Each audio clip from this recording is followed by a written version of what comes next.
Wyclef Jean, BKS1 Radio. Let's go. This is Essence Atkins, and this is BKS1 Radio. Hi, this is Melba Moore, and you're listening to BKS1 Radio. Yo, check it out. What's the deal? This the chef. Giving a big shout out to my peoples.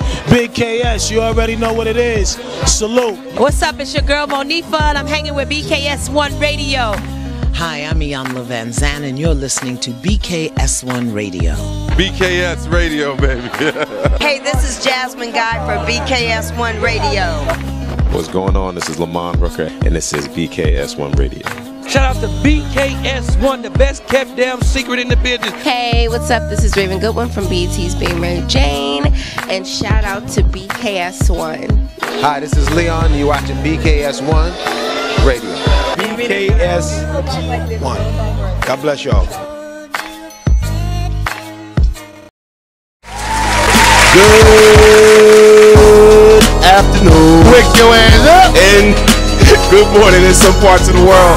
You know where you at, the official Man Cave Morning Show. BKS1 Radio. We are in the building. What's up, beautiful people? First and foremost, let me introduce you to my partner. The man 50 grand, the dude that gets a little rude, especially when he's in a bad mood. We call him what? Deacon Will. Wu-Tang is for the children. Wakanda forever. Deacon Woo. That's what we call him. You know, I am just humbly what? Storming on the general. Storming on the general. Peace and blessings to you all. It's going to be an awesome show today. It's going to be an awesome show. But first and foremost, we just want to shout out everybody watching us live right now on YouTube. Bang. Shout out to everybody watching us live right now on Twitter, Periscope. Bang. Salute to everybody watching us live on the mother site, WBKS1.com. Bang, bang, bang. And shout out to everybody listening to us live on what? The TuneIn app. It is free. If you don't have the TuneIn app by now, people, please download it. It's free. Like Wu said, get that TuneIn app. All the radio stations across the world is on the TuneIn app, and BKS1 Radio is one of them. So please download the TuneIn app. And shout out and peace and blessings to everybody watching us live on Facebook. Salute to you all. We're going to get this thing started today. All right. So first and foremost, shout out to everybody that's trickling in on my personal FB. Salute and blessings to you all. Shout out to Alicia Mitchell, I see you. South Ali, I see you. Kitty Johnson, I see you. Phyllis Woodbury, I see you. Welcome to the show. Kishana Hunt Brown, welcome to the show. Billy Shake Lewis, Dee Dee Graham, I see y'all in here. Janine Williams, welcome to the show. Walter Lucky Church, what's good, fam? What up, Luck? Mimi, what's good? What's good? Peace and blessings. DT, I see you. Patrice Woodard, we see you. Timothy Beverly, what's up, bruh? Keith White is on the check-in. Peace and blessings to you all. So we're going to talk about some things today. So the topic of discussion today is going to be, once we talk about our current events and introduce our awesome guests. Yes, we have a guest today. Yes, the topic of discussion is going to be bouncing back from bad situations. Bouncing back from bad situations. We all been there. Yes, we have. We all been there. Absolutely. You know what I'm saying? So peace and blessings to you all. Let's clap it up for the people on the check-in. So we have an awesome guest in the building. She goes by the name, I love the name too, Missouri. Missouri's in the building. Style Entertainment. Let's clap it up for her. Thank you. Black excellence, black entrepreneurship. Yes, she's in the building. So you see that beautiful young lady right there. Hello, everybody. Yes. She is here in the building with us. And we're going to start off with her before we get into our topic and our current events. Missouri, introduce yourself to the world.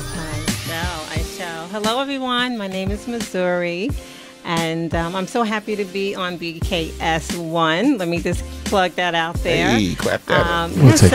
We are here to talk about many things, but just to give you a little background of myself, I'm a producer and designer.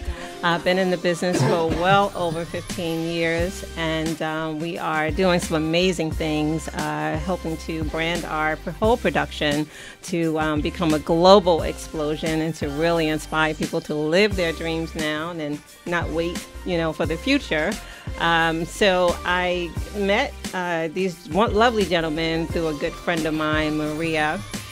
And so she's the one that's responsible for me being here today. And, you know, there's so much to talk about. I don't want to say it all in one breath. But I'm just excited to be here and to share this wonderful journey that, you know, that we've been on and the journey to come. So tell us a little bit about yourself. You know, what gave you the passion and how long you've been doing what you do? So I am a breast cancer survivor. I'm going on my 7th year, and I'm so happy to... Congratulations. Congratulations. Thank you. So when I was going through my treatments, I discovered that there is a need to support homeless women with cancer. And when I was sitting in my chemo chair talking to some of the social workers and learning more about that whole arena, I didn't realize, I know, we know that there are homeless people, but I didn't put the two together, like you could be homeless, a woman, and, you know, have cancer and no one would help you. And that's pretty much the case. You know, if you're homeless, you just cannot take care of yourself. So when I was 9 years old, this is a great story. When I was 9 years old, my mother brought me my first Barbie doll. And at that time, Barbie only came with the clothes on her back. So my mom sewed, and I would take her fabric swatches, and I made my Barbie everything. So my Barbie was like the best dressed Barbie in town because she had everything. And I proceeded to have my mom come in and see a runway fashion show that I put together. I did like a cardboard box with the music. She listened to gospel, so I played her gospel music, and I told her, I said, one day I'm going to do this big show. So fast forward, after I discovered the need to support homeless women with cancer, and then going through the experience myself, I just, I realized at some point through my process that I was going to be a survivor, and this was happening for a reason. Right. And I just started going inward and asking God, okay, what am I supposed to do with this? And then the question I asked myself, if I had all the money in the world, what would I be doing with my life if I didn't have to, you know, need money to take care of myself? Right. And my 9-year-old self spoke to me and said, remember you said you was going to do that show? That big show?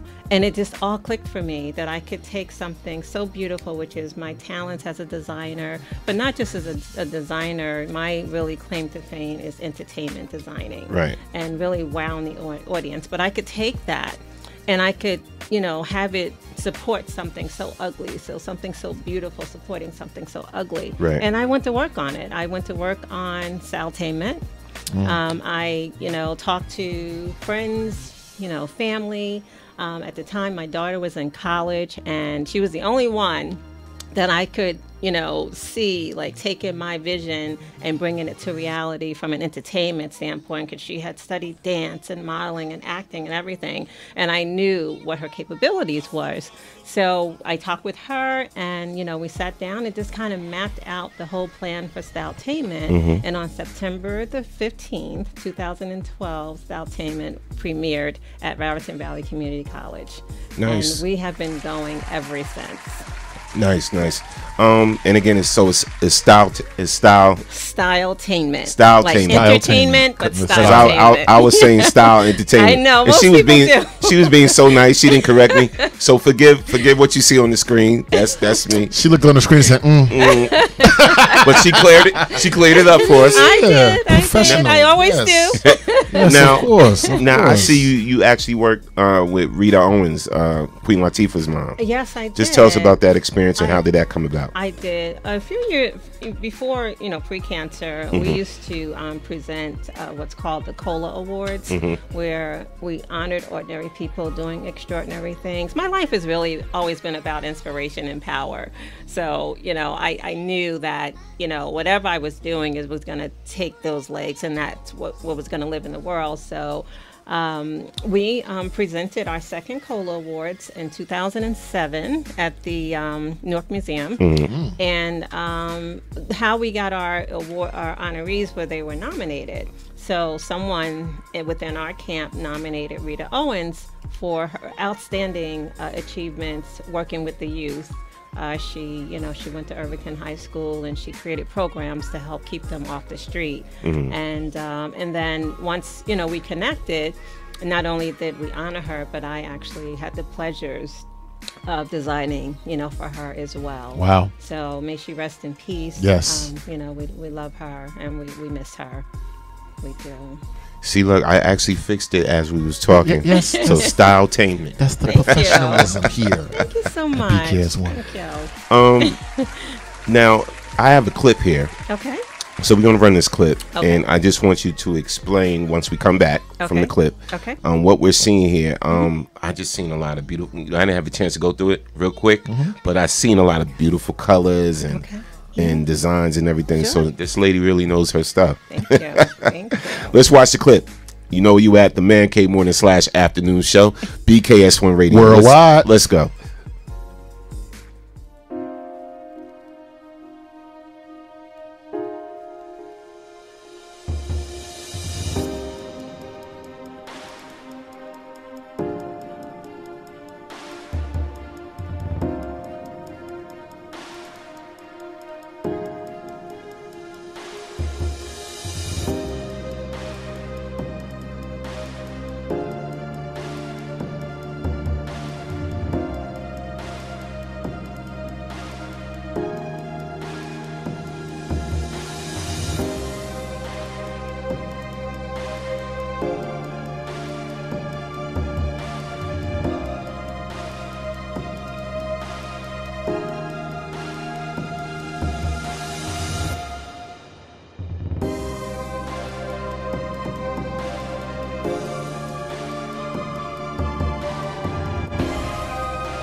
Yeah, you guys are in for a treat, but Styletainment is a production company that infuses the art of style and entertainment from a theatrical point of view. And our first production is the show A Cancer Survivor's Story, which pretty much tells my story as a survivor, as a designer, a mother, a woman. And you just saw a trailer of that, which is a little teaser. So we do a full show, which is 2 hours with a 15-minute intermission. We kind of call it an off Broadway, show. But our goal is to hopefully get housed in Broadway, take the show on tour. We also do promo performances where we will take 1 or 2 or 3 scenes from the show just to give people a little sneak peek. So we've been hired to do, over 100 promos over the last 7 years. And we are in the process of preparing to launch a new division to Styletainment. It's going to be called The Suite of the Cherry. It's an all-female entertainment performance group. And we will be presenting customized events. So if you had a Man Cave Morning Show BKS event and you wanted something to represent that, we can create it. We got something coming up. Oh, good. So let me ask you this. Sure. I got to promote my people too as well. Of course. So shout out to Juanita Caring Hearts Towns. Yes. She just directed and produced and written a play called Final Deceit. It's for domestic violence awareness. Wonderful. And I was actually an actor in the play, in the production. Oh, really? And so we were running around. Good to know. Yeah, so she left it on us. She's like, look, for the different scenes and stuff, you gotta wear this, you gotta wear this, you wear this, you wear that.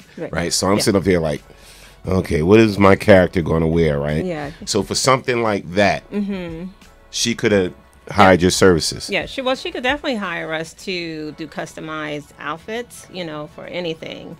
But if she's looking for someone to create a domestic violence performance that really represents her vision, we would be the people to hire. The Suite of the Cherry for sure.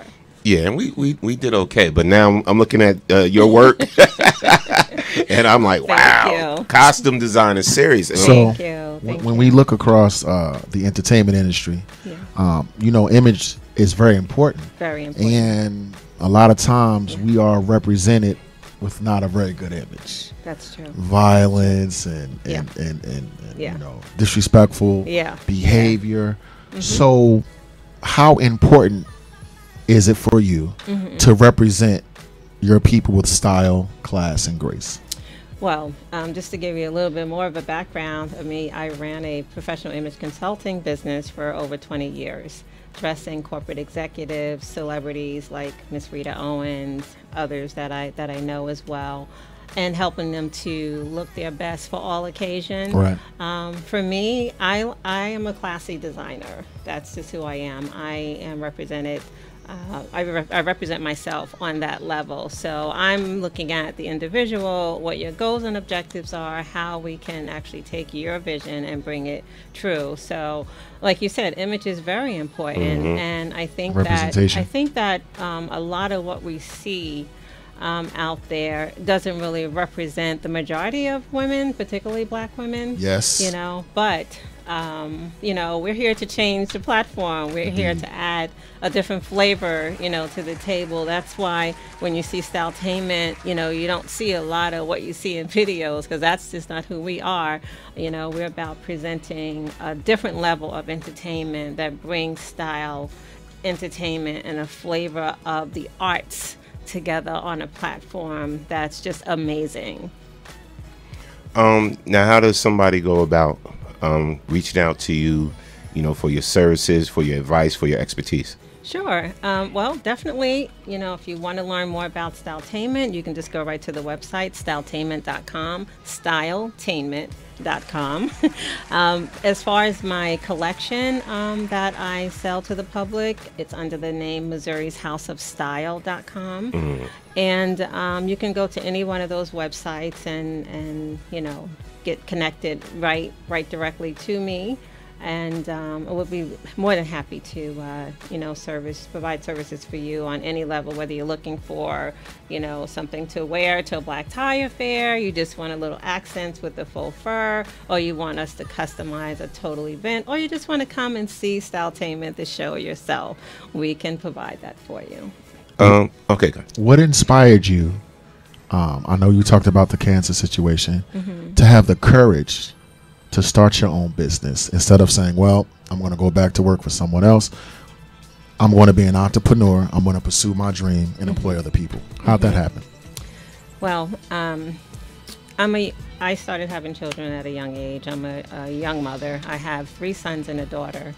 And, you know, life just kind of hits you like a whirlwind sometimes. Yes. And you find yourself like, you know, not even realizing how I got here. Fast forward, it was like my sons had grew up, and they're amazing men. I just absolutely love them. They are truly the wind beneath my wings. My daughter I had later on, and when I had my daughter, I you know, more experience in, you know, being a parent. Yes, and ma'am. I just knew that I didn't want to have anyone else be responsible for her. You know, I took that on. So, you know, inside of that, I just decided that I'm going to work from home. You know, so I just kind of started looking at what my talents are and how I can do that. And I started doing, you know, image consulting. Right. From my home. And so I was inspired by my children basically to become an entrepreneur. Wow. And to really just kind of carve my way, you know, in the world. And I've been doing it so long that, you know, I don't really know much of anything else. But there were times where I did, you know, have to go to work, and it was short-lived. But most of my life I've just been an entrepreneur because I believe that we are in charge of our destiny. Absolutely. You know, it's totally up to us. And, you know, it's all on our mindset, you know, what we think about, we bring about, you know, and just taking control and living your life now. You know, one of the things that really fused me with Styletainment was when I was going through breast cancer, that I realized, like, now is all I have. You know, it's not promised that I'm going to make it through this thing.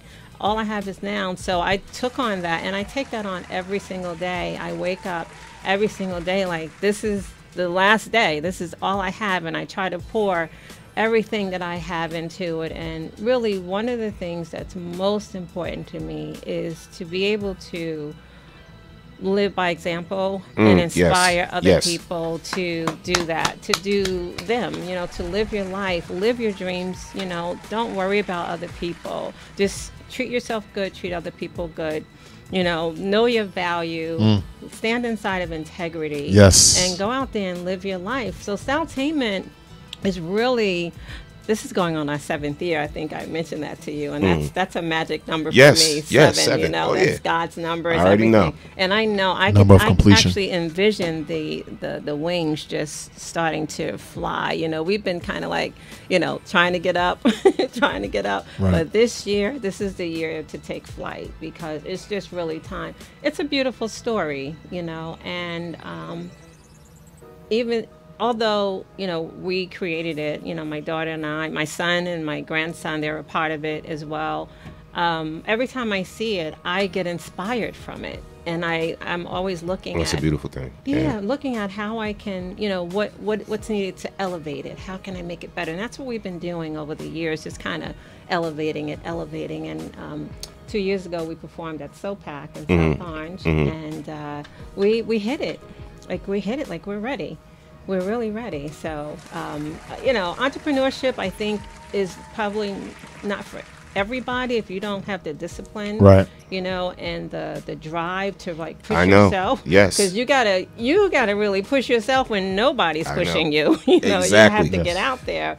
So if you don't have that drive, then it's probably not for you. But I think we all have it in us to be entrepreneurs. So let me ask you this, right? And being that our topic is bouncing back from a bad situation, right? Oh gosh. So what worse situation than breast cancer? Exactly. Oh, worse than breast cancer? You know, not much. So when I hear your story, yeah, and a lot of people, they get so discouraged, and I hear a lot of stories of depression with people with breast cancer and all of that.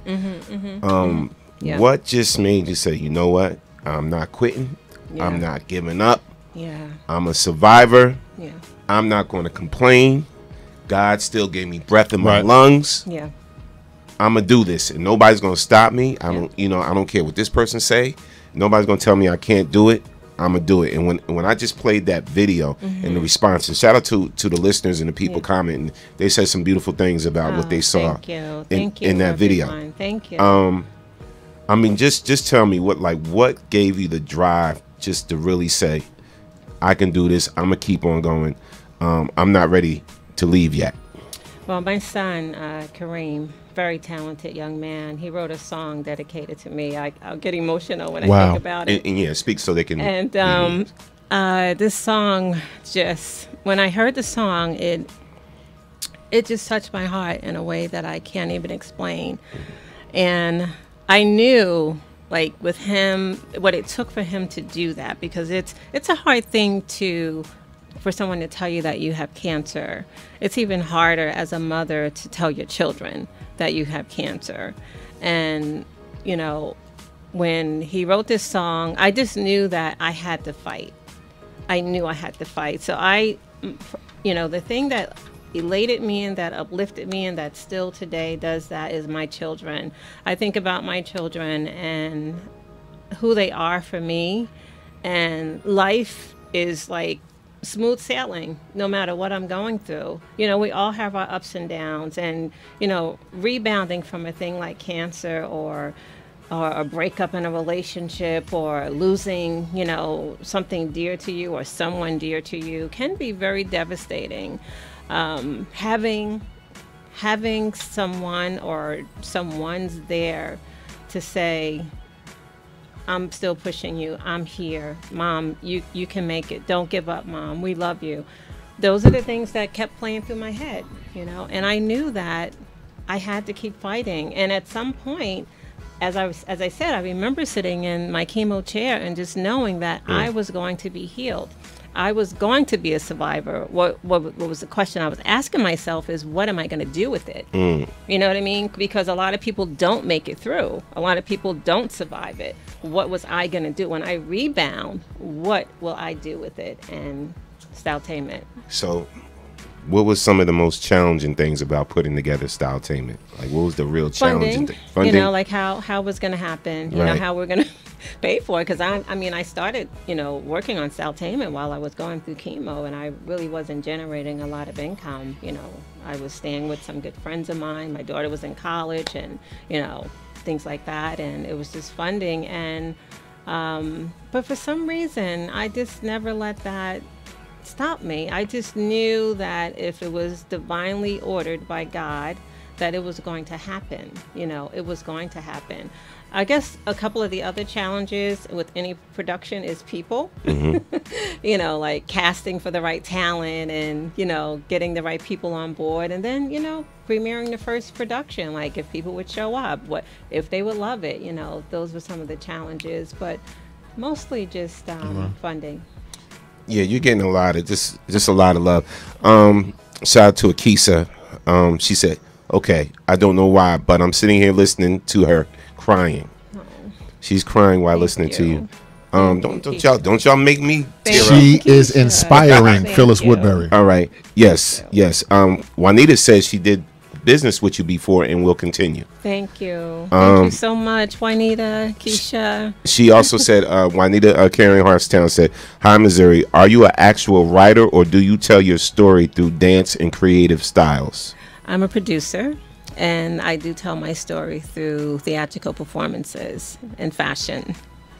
Okay, yes. And Kyra Cherry is in the... Oh, that's my daughter. That's your daughter? She just answered the question for Mom. Yeah, hi, daughter. Yeah, she answered the question. She tells her story through the art of costume design, dance, music, and musicians. And Compass in the show is an actual storyteller that narrates the story.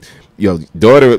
Your daughter is on it. She's on it. Kara, thank you. The phone lines are open. If you guys want to call in and ask questions as well and talk to Missouri, the phone line is open, 646-223-1302. You know where you at, the Man Cave Morning/Afternoon Show. We have a saying in my practice which says we should transform poison into medicine. The thing about adversity is your perspective. One person goes through adversity, it sinks them. The other person goes through adversity, and they use it as fuel to look back on their life to say, listen, when I went through a difficult time, God brought me through. So why did this happen? Why did I have, this is not fair, this is not right. When you look back on your life to find out that God did have you, you find your purpose so that moving forward, you can use your faith to face extra adversity.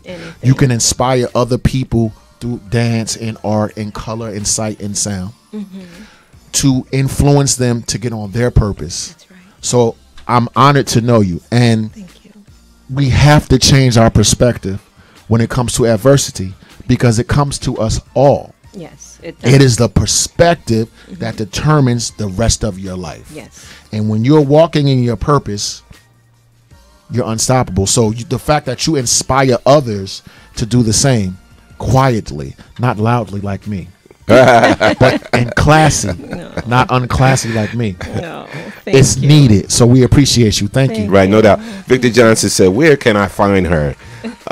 Again, was it StyleTainment.com and Missouri's House of Style. Missouri's House of Style and StyleTainment.com. Please go check the site out. I'll get to know more about Missouri. Lisa St. Hilliard. Oh, yeah. She is our public relations director. Okay, so you see the name just pop. That's right. Just popping in. They on Lisa. the check-in. They on the check-in. And shout out to everybody right now on whatever platform. We getting a lot of love on the TuneIn app. You can download the TuneIn app. People are watching us as well on YouTube, Twitter, and Periscope. Lisa, feel free to call in. You the publicist, you can call in 646-233-1302. Yes, y'all can call in and speak to this lovely young lady here and everything. Her story is very inspiring. Yes. And again, I told y'all not going to get me tearing up. No, we're going to laugh today. We're not going to cry. I might cry. I'm sensitive, Mr. I got another clip. Sensitive. I'm not sure. Don't be mad if I got a clip that's the wrong clip, but it's a quick clip. Just again, it's StyleTainment, and Missouri is in the building. Check out this clip. I don't know.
scenes. It's called Wild Orchid. And by the way, I want you guys to know that my daughter, Kira Cherry, that you just spoke to there, she choreographed the entire show. Wow. My daughter, when I was creating everything, I would say to her, this is what I'm creating. Here's what it's going to do on stage, and here's what I envision. And she would just take it and go, you mean like this, Mom? You want me to move like that? Wow. And she was amazing. This is our Wild Orchid scene. This is one of our surprise scenes. Everybody loves this scene. And it's called Wild Orchid because of the transformation that happens. And I don't want to give away any secrets. But I promise you, when you come to see the show, you will absolutely love this scene. So let me ask you this. Being that you're being a breast cancer survivor, and the fact that you also have styletainment, and it kind of goes hand in hand, you know, with your whole vision and everything like that. Have you ever thought about partnering up with like the American Cancer Society or Susan G. Komen? Oh, I envision us everywhere. Black Girls Rock, Stand Up for Cancer. Right. I have a laundry list. Maybe this will get some traction. And Got that on your vision board? That's on your vision board? I just updated my vision board. There you go. New Year's Eve, I updated my vision board. So yeah, I mean, we're ready. We are ready. We have within the show, we have a scene that's especially dedicated to cancer survivors and those that have passed on. That's incredible. It's called our Pink Sensation scene. And we've envisioned that like being a part of the entertainment for like Stand Up for Cancer, for the American Cancer Society, for cancer care, any of the programs that are happening. So we're ready. We're ready. I heard you mention the homeless population. I too work in mental health with the homeless. Okay. What was the correlation you were bringing up between cancer survivors and homelessness? Could you talk a little bit about that? Well, yeah. So when I was diagnosed with cancer, everything was in question, for me. At the time, like I mentioned, my daughter was in college, and I was living in a condo. And being an entrepreneur, if I can't work, I can't make money. I'm not getting a paycheck. Yes. Yes. And so I had to give up my place. Sold my car. Then I went and bought a car cash. I wouldn't have any payments, and just trying to position myself, because you're looking at a woman that barely took Tylenol. So now I'm getting ready to go through chemo, which is, like a very harsh drug. Right. And I had no idea how I was going to react. I had talked to people, just varied depending on who the person was.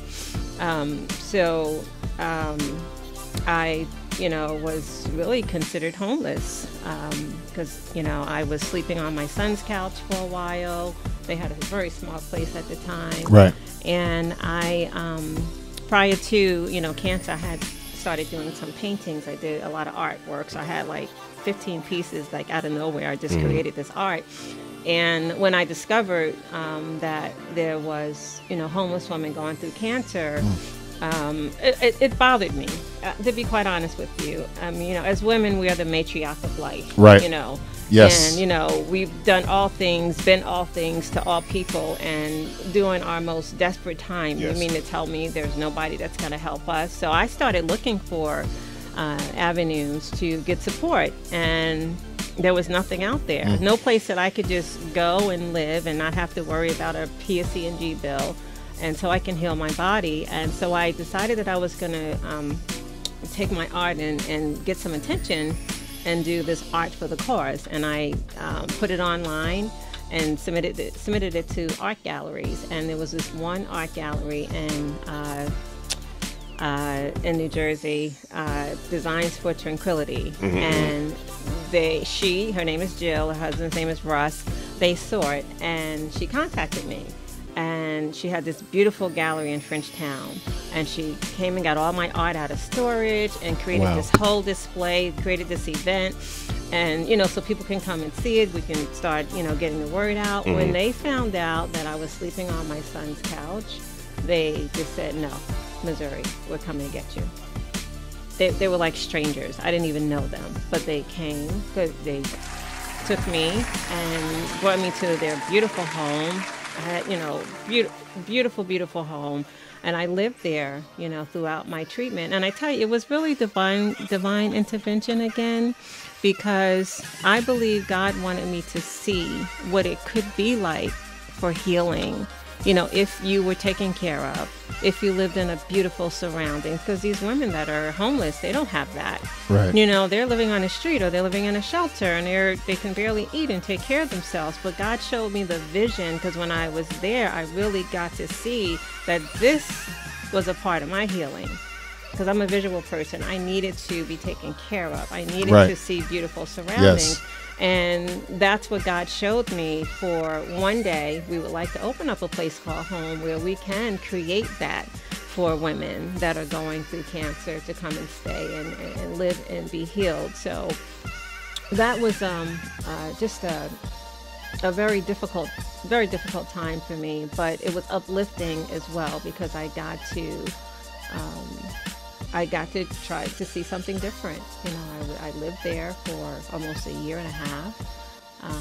These people were amazing, just amazing. And I want to give that back. I really want to give that back. I really would like to see this home open. That's kind of the platform, I guess, that we stand on as a show. Like the cast members, they all know what we want to do, and that's why a lot of them are there, because of what we stand for, what we want to do. I don't necessarily have to be the one to do it. Right. Anybody can do it. It just needs to be done, because it's a missing piece. It's a missing piece. So the question I got for you is, when is the book coming out? When is the movie coming out? Because I'm sitting listening to her, right? Exactly. And she goes, and they found out I was sleeping on my son's couch, and strangers, keyword strangers, took her in. And sometimes, how many family members we got, how many friends we say we have, strangers. But it was supposed to go that way. You know what I mean? And when I look at it, it went exactly the way that it was supposed to go. We're still very good friends to this day. I mean, they're like, my, I don't know, brother, sister, they support everything. That they've been to every show, they show up for everything. They was at my daughter's wedding, you know what I mean? So they're like family now. It was really supposed to be that way. So we are working on a documentary that we are about 75% complete with filming. We have to film a couple of more scenes, and the book is going to be out this year. So my job is to alleviate suffering and promote happiness. We suffer because we obsess over ourselves, and when we stop obsessing over ourselves, we can see other people. And when we put our intention and our energy to someone else, we can, like, people saw you and they helped you, and through your suffering you decided to concentrate on other people. There are people that are homeless every day that we take no thought of. People can't eat, they have no place to stay, they can't stay warm, and we're obsessed with how we feel and what's not right, when in fact we are supposed to alleviate suffering and promote happiness through beauty and art and be considerate of the people. But we're so self-absorbed and so myopic with these blinders on that sometimes it takes God to allow someone else to help you, to prick your consciousness, to say, for the rest of my life, I am going to help other people. For the rest of my life, I'm going to produce beauty and art. It's very inspirational. And the condition of the society, people always ask, what's the answer? And what could I do? You're the answer. So we thank you. We appreciate you. Absolutely. Shout out to everybody with the comments. I'm going to read your comments. Missouri is in the building. Styletainment. I'm putting the website right now in the comment section so you guys can go to and just check it out. Demetria said, I'm looking for her website. I just want to check out the clothing and pray I find something in my size. I love her story. So we can customize anything. And how it inspired her to do greater things. We need more people like her. Absolutely. So you can do any size, and that's what people are concerned about. You know, they're saying I'm a big, full-figured woman. You can customize anything. Anything. Miss Missouri, I'm a big full-figured man.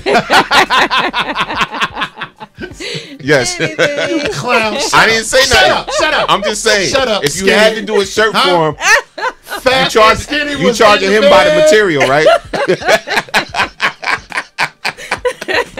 I'm sorry. Turn skinny. This is what he said. I'm sorry, Woo.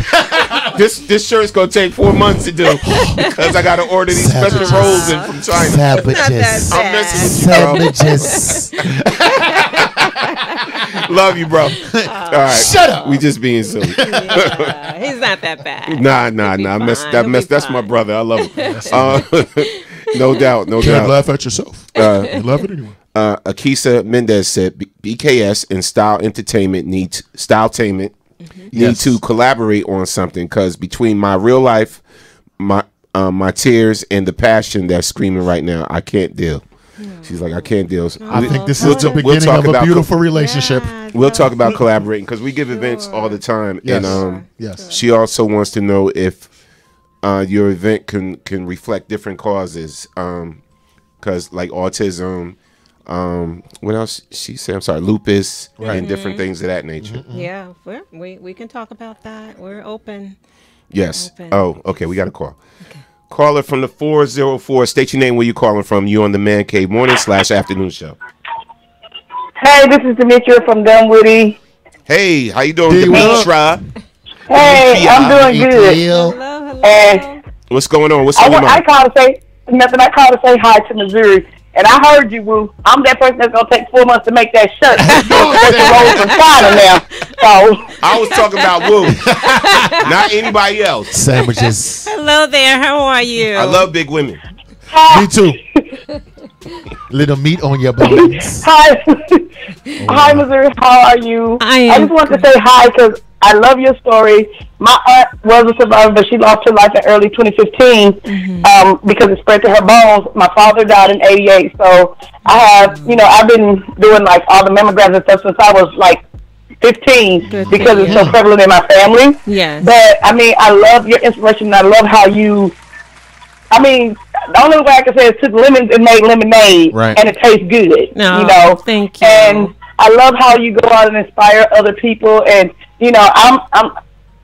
and so when I heard like you do fashion, and I saw the little clip that Norm showed, I'm like, ooh, that's nice, because I'm very over the top and just flamboyant. So stuff that you designed, I would wear in everyday life. It didn't matter, fur around the hood, gold, silver, doesn't matter. Great. I wear stuff like that in everyday life because I love it. But I'm a big round girl, so I mean that's all, I want to go see the website and check out your fashion. Okay. Because I'm an inspiring writer, so me and my sister are planning a book signing for myself because I can't get nobody to sign me. So and I want something like people are going to remember, and I think if I wear something by you, they'll remember it. They will. And I'll be remembered. Okay. And hopefully I can sell more books. Okay. But, seriously, I really love your story. Thank you. And I can't wait to see where your next show is going to be, and hopefully I can go. Oh, yeah. If y'all are ever in Atlanta. Yeah, well, the next show is going to be at the Mary Birch Theater in Newark. It's inside of Essex County College. It's going to take place on October the 5th. And everything's up on the website. If you go to our calendar page, you can see everything up there. You can kind of follow us on Twitter, Instagram, Facebook. But yeah, if you guys want to bring us to Atlanta, we'll definitely come. See, that's... Yes, I would love to bring... Just tell me how to bring you to Atlanta. I would like every fashion under the sun if it would bring you to Atlanta. Right. People need to hear more of this stuff. People need to hear these inspirational stories, especially from beautiful black women who are out here doing it, and to show people that we're doing it and we can be just as inspirational as anybody else in fashion and anything else that we decide to touch. So, Demetria... That's just my opinion. Thank you. This is what you should make happen. You should reach out to maybe... the Board of Education. Hold on, I have to reach out to mayor. Hold on, I can't hear on my phone breaking up. Sorry. I got to stand by the window and aim it out the window. Okay. What did you say now, Norm? I said you should reach out to the Board of Education and possibly the mayor and like the city council and see if they can put together some type of funding that can bring her out there. And make those connections because she'll be willing to come out there, bring Styleentainment out there, and do her thing. Yep, we will. I mean, even though I can't reach out to them, if I could get a group of my friends together to do something privately and just open it up to the public, that would be great. I mean, I'm looking at any way, but I'll look at those look into those aspects and stuff and see what I can do, because I would love to see something like this happen in Atlanta, and people get to see it and be inspired by it. Absolutely. It's like a beautiful story. Well, definitely. Let's talk more for sure. Absolutely. Thanks for calling in, Demetri. All right. Well, thank you. All right. Thanks, guys. All right. Have a good day. All right. Love you. All right. That was nice. Yeah. You got a lot of people sitting here rooting for you and Styletainment and everything. Shout out to Ramut. She just checked in. Shout out to your daughter is on it. Your daughter is on it. She's like, the website is blah, blah, blah. She putting all the information in there. That's my girl. She is rocking out. Shout out to your daughter and the publicist and all of that. But yeah, you're doing those are my girls. You're doing something amazing. Like Demetri said, you have an amazing story. Please feel free to come back anytime. Oh, I'd love to. And talk about what's going on. We need to collaborate. Yeah, we definitely need to collaborate. We do a lot of events for October. And functions and everything. Okay. Domestic violence. We've been a part of a national domestic violence campaign with the YWCAs across the country. This is something that definitely the YWCA would be interested in. Maybe we can make a connection there for you or whatever. But we definitely would like to, talk in the future about doing something together. Yeah, and definitely put us on your calendar for October the 5th at the Mary Birch Theater. Styletainment, the show, will be in full effect. Okay. Miss Missouri, you're based out of where? What town are you based out of? I'm out of Somerset. Somerset, cool. All right. You said of Somerset, yes. All right. And definitely, we have a function coming up in February 10th. Right. February 10th in West Orange at the beautiful Zulu Bar. Yes, it's a beautiful spot. West Orange, the owner in there, is in a partnership with BKS. Okay. So we usually do like a monthly performance talent showcase, open mic. And but it also would be my birthday. So February 10th. It's going to be a day party. Come out. It's a Sunday, 4 to 9 p.m. Come out. We could make a guest appearance or something. Bring some of the cast members. Yes. That would be cool. And it's grown and sexy. We see you have no problem with that. Hey, I'm a grown woman. I ain't going to say nothing else. Don't want to get killed. Yes. Sorry, honey. Nah, but definitely, please come out February 10th at the Zulu Bar, West Orange, 437 Main Street. And West Orange, New Jersey. Yes, it's the Aquarium birthday bash. It's my birthday. And so we're going to have a lot of fun, grown sexy, and bring your crew and your staff out. Yes, we look forward. Definitely will. Yes. Put that on our calendar for sure. Absolutely. So again, before we let you go, please give your contact information where people can find you at. Yeah, so you can contact me, Missouri, at styletainment.com. That's styletainment.com. And also Missouri's House of Style.com.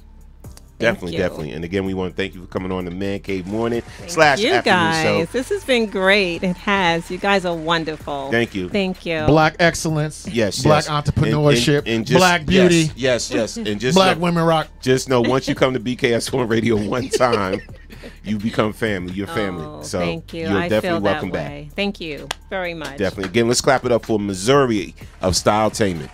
See you next month. And Miss Cherry was on the check-in. Yes, she was. Doing her thing. Yes.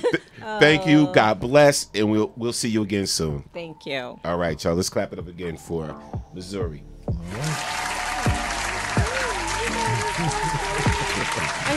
feel like you're family now. Good. This is like the beginning of a... Yes. Absolutely. Yes.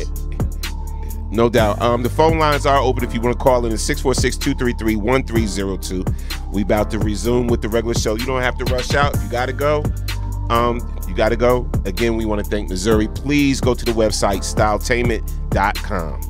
Support. Definitely. Yes, of course. We'll sing that to you. All right. Man. Take care. God bless. Be well. Everybody's clapping you up. They're calling you Auntie Missouri. Auntie Missouri with all the hearts. Yes. No doubt. Shout out to Phyllis Woodbury on the check-in.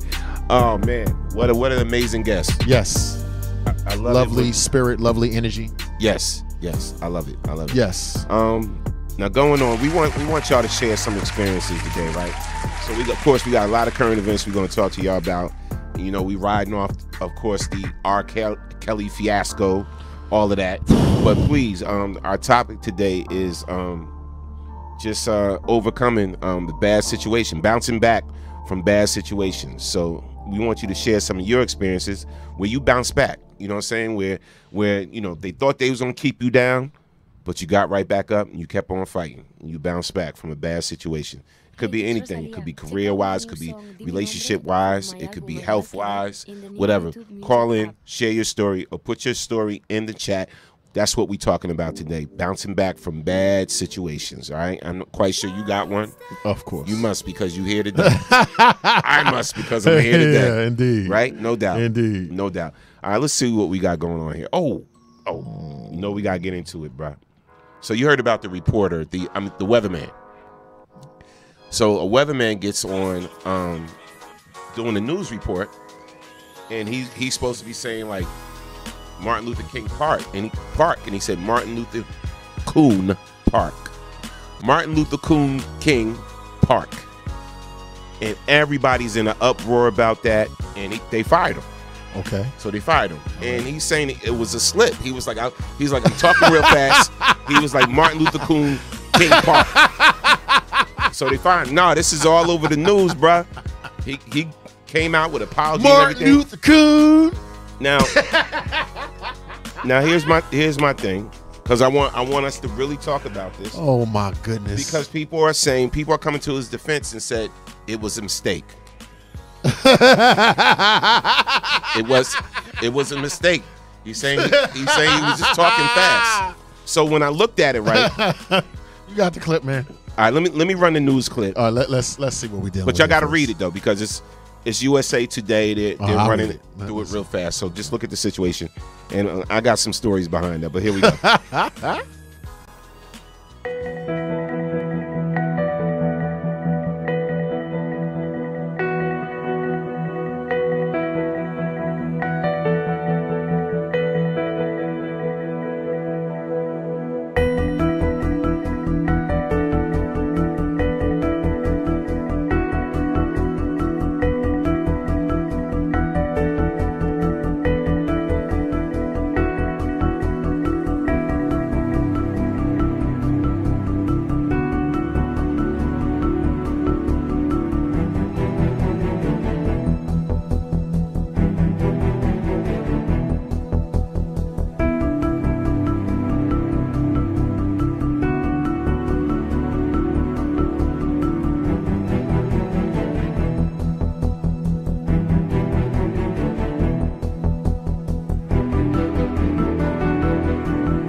Just the story in a nutshell for those that didn't catch the whole clip.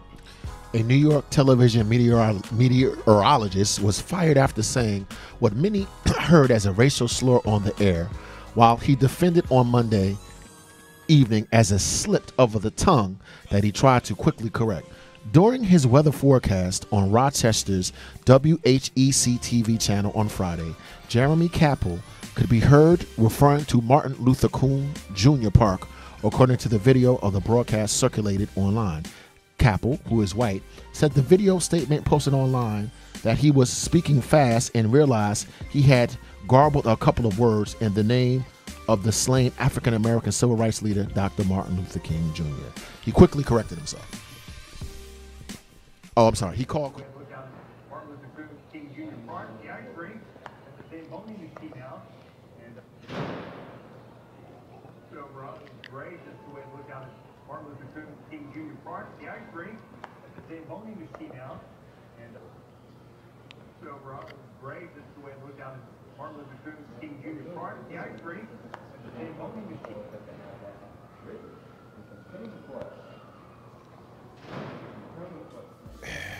Where are you with that? Here's, and I'm going to run the apology, right? I'm going to run his apology. Okay. Too, and everything. I listened to it, and trust me, I did some research on this. He's not the first one to do that. So this reporter, this news person, this anchor guy, he's not the first to say Martin Luther Coon, and get in trouble for it. But the station did what they thought was necessary to do, man. They fired him. They let him go. I mean, and again, like what the mayor said, it's part of a bigger problem. Okay, yeah, it was a slip. I get it, because you see how he corrected it real quick. Right. You heard that. Yes. Right. What's your view on it? And then I'm going to run his. I think that the history of the term Martin Luther Coon, with like Bull Connor back in the 60s, I think that terminology was internalized by the weatherman. So he's heard that before. Like, Martin Luther Coon does not just roll off your tongue. You get that because you've heard it said before.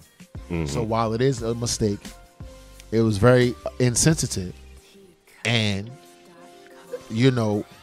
he should have been fired. I think that when you say that it's a mistake, okay, all of us make mistakes, but I think that it speaks to his inner conscious. I think terminologies like that are rolling around in his head, and it came out. So him and his wife, they took to YouTube, they took to social media, and he put out what was, I don't know if I could call this an apology or not, but he said that's not what I meant. So here's the clip. Hey everybody, Jeremy Apple with my wife Lisa here. We wanted to take the time to address what has happened over the last several days since my weathercast on Friday. Before we get to that, I do want to take the time to thank you. Thank all of our family, thank all of our friends for the enormous amount of support that you have given us since the very, very beginning. I want to take the time to thank our neighbors. We just had one of our neighbors over here just a few minutes ago with nothing but love and support, hugs and tears, and we couldn't be doing this without you guys. Thank you to our church for reaching out and for offering. We know what will be continuing support throughout this ordeal. That means a ton. We need your thoughts, your prayers, and your love at this time. And I also want to thank everybody on social media. Even those that don't know us, the outpouring has been just unbelievable, and it's been so heartwarming, and we needed it. It's been such a tumultuous couple of days for us. We've had hardly any sleep at all, and it's just been very, very hard on me and my family. So thank you. What happened on Friday, to me, it's a simple misunderstanding. If you watch me regularly, you know that I tend to contain a lot of information in my weathercast, which forces me to speak fast. And unfortunately, I spoke a little too fast when I was referencing Dr. Martin Luther King Jr. So fast to the point where I jumbled a couple of words. Now, in my mind, I knew I had mispronounced, but there was no malice. There was nothing that I had no idea the way it came across to many people.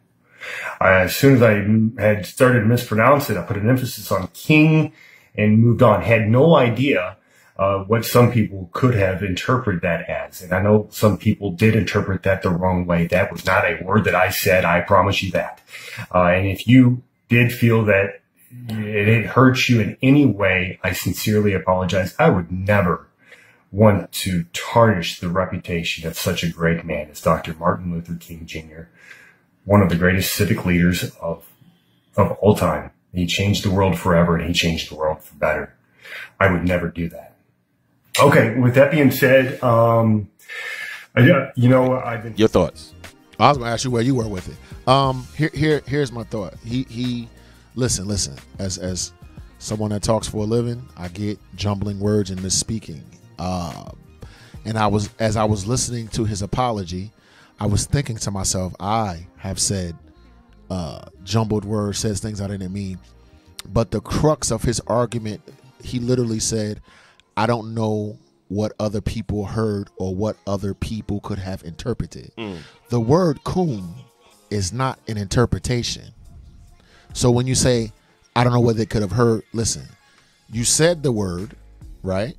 Okay, so apologize for saying it or whatever, but don't say, what did you interpret it as? Don't say that particular thing, because it's clear. So if you made a mistake, look, I misspoke, I made a mistake. But don't come back and say to me, how did you interpret it? There's no other way that I can interpret those set of words put together in that order. Here's my thing. All right, maybe it's just me. Maybe it's just me, bro. Sitting around, having a few drinks with my buddies and blah, blah, blah, blah, blah. Oh, yeah, we getting off this holiday. This Martin Luther King Day. Whatever like that. So I'm having these jokes, whatever. And you didn't joked about it so much. Yeah, that right? It enters your consciousness. That it enters, your subconscious, right. whatever. Mm-hmm. And that just might have, and it slipped out. Of course, you didn't mean to say it on air, but you said it. And even though you cleaned it up quick, you said Martin Luther King Day and blah, blah, blah, and you realize it, whatever. But you got so much heat for it or whatever. You're like, damn. Because you probably, you probably heard that in your circle, right? You could have said that in your circle. Go ahead. So it kind of seeped into your subconscious. Now, did that apology seem sincere or whatever like that? I think you feel bad about losing your job. Do I think you sincerely feel bad about the slip or whatever like that? Because if you would have got away with it or whatever, and then your own station, because you're in Rochester, we know how they get down. I'm just being honest. Right. And so they didn't even apologize about it till 2 days later. And the black mayor got on them. Yeah, and the black mayor got on them, but they only apologized because they got a lot of backlash from social media. So now, how many other reporters have made this mistake? Your boy Storm Norm researched and went back, all right? So, Mike Greenberg. Okay. Right? You know what Mike Greenberg is, right? He made that mistake, but he kept his job. He apologized about it, and he didn't lose his job. I got the clip. Here's the clip. Mike in the morning on ESPN Radio, talking football with you on this Martin Luther King Jr. holiday. So glad you've chosen to start your day and your week. This Martin Luther King Jr. holiday. Mike in the morning on ESPN. Mike Greenberg did that. Okay. Wow. ESPN didn't let him go. Right? It was no type of repercussions or whatever like that. So it has been done before. Okay. I'm going to take it to another weatherman, like 2008-ish, 2007-ish, whatever, that did the same thing. I got the clip. The next couple of days, temperature is going to stay well above normal after a couple of days well below normal. Here's a look at your extended forecast for tomorrow. Sunshine, 60 degrees, Martin Luther King Jr. Day. We're going to see temperatures in the low 60s and mostly sunny skies. Look at that as we head toward Wednesday, Thursday, and Friday, and highs. I had no idea that this occurred, this particular slip of the tongue. Has occurred as many times as it has. Let Norm go back to 1965. Oh, let's take it all the way back when it was black and white. Oh, please. Television. Oh, my God. Stop. I'm going to run the clip. Okay. Our city and our county has been subjected to the greatest pressures I think any community in the country has had to withstand. We've had in our area here outside agitation groups of all levels. We've had Martin Luther King. Martin Luther King. We have had people of the Nazi Party, the States' Rights Party. Both of these groups have come in. They have continually harassed and agitated. I'm going to let that sit right there. You fired? Where that? Where? What you're looking at is intention, is what you're looking at. We could talk about the subconscious and slips of the tongue and everything else. What you're looking at is intention. So now you're going to take the responsibility for what you say and get fired, because those words that are set up, and to say those words, there's no other intention that you had. And if it was a slip of the tongue, that means that it was there to begin with. That is such a trigger for us. People that grew up watching the civil rights movement with our grandparents and our parents struggling the way that we do for equality. I'm heartened to see that for whatever reason he was voted off the island. I'm heartened to see that he had to take responsibility for his actions and his behind got dismissed. I mean, personally, those are very inflammatory, hurtful words. I'm all about forgiveness, bro. I'm all about forgiveness.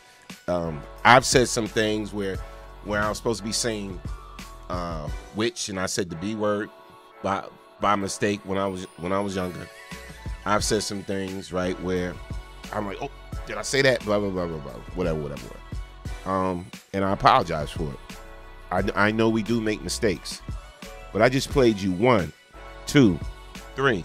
That's intention. 4 instances where that has happened. Right?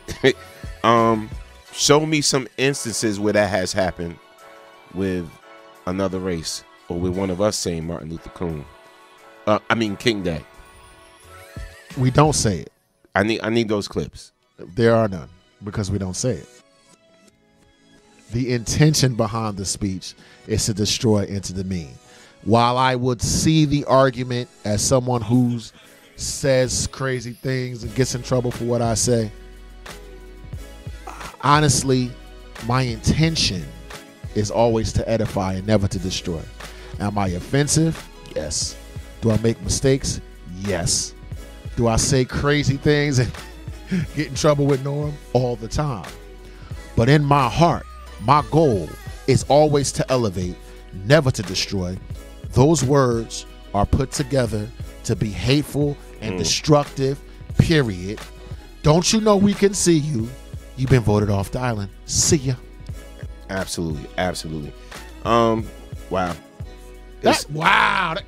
You went in the crates today, bro. No, I'm saying sometimes you went in the crates today, bro. Man, because I mean, like, again, you know, it's nothing new to us. I mean, no, we're used to, and I hate to say, we've become desensitized. Absolutely. You know, when it comes to being disrespected, when it comes to being disrespected on the media, in the world, just period, man. But this has got to stop. I'm glad the station did fire him, even if it wasn't instantly. You know, only when they got put pressured on by social media. You know, his apology, he's apologizing because he's not working. Absolutely. And he got his wife is backing him, which she should. Go ahead, yeah, back your husband up or whatever like that. And I get it.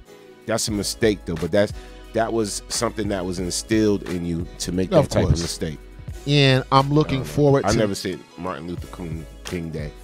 I'm looking forward to the day, and it seems like we're moving in that direction, when a disrespect towards my people is treated just the same as a disrespect towards any other group of people. Absolutely. You're not going to say backward stuff to the Jewish brothers and sisters. You're not going to say backward stuff to the LGBT community. You're not going to say backwards things to the Italians. You're not going to say backwards things to the police. You're not going to say backwards things to Fox News and the Republican. So, I just want equality. That's meaning, watch your mouth when it comes to me and mine. That's all. Like I got to watch my mouth when it comes to you and yours. There you go. How about that? There you go. Put some respect on it. Put some respect on the name, bro. And moving on. Real quick, we in and out with dude, but R. Kelly tried to, he's trying to make a Facebook page called Surviving the Lies. He's also he's creating a website called Surviving the Lies. Now, Facebook, and we're going to clap it up for Facebook, man. Much as, you know, sometimes Mark Zuckerberg gets on my nerves with taking down our posts. He cuts us all the time. When we have music and, you know, and but I can't even DJ right on Facebook without the post getting taken down. Our feed just disappears sometimes. Facebook jail. We go to Facebook jail a lot. Okay. R. Kelly Surviving the Lies page launches and Facebook deletes it. All right. Facebook, they deleted it just as quick as it was put up. So let's read this little bit. A Facebook page created to discredit the alleged victims who appeared on Surviving R. Kelly documentary was launched on Monday, January 7th. However, it was quickly removed. TMZ reports that a rep from Facebook said the page violated community guidelines. The page violated our community standards and has been removed. The Facebook rep told TMZ, "We do not tolerate bullying or sharing others' private contact information and take action on content that violates our policies as soon as we are aware." They just took it down because they ain't rocking with no pedophile. It's heat. That's why. It's heat and they don't want it. But that was a politically correct statement that Facebook posted. You know, applaud them for that. we also would have applauded you if you would said you ain't rocking with no pedophile. Duh. I mean, I'm just saying. But Facebook, kudos to you. They took it down. So here's the thing now, bro. So now you want to clap back because your career ended on Lifetime. Lifetime ended your career, right? So as they should have. So should you have been want, over you 20 want to years clap ago. back. It don't matter what you say now. And see, here's the thing, people. It don't matter what he say now, right? Because we seen the tape. That's it. Right. We seen the tape. We know the story of Leah. Those two things alone. So right. So all these other victims that you trying to clap back on or whatever like that. If we still don't know and understand their stories, if you still didn't watch Surviving R. Kelly, we still know you're a pedophile. We seen the tape.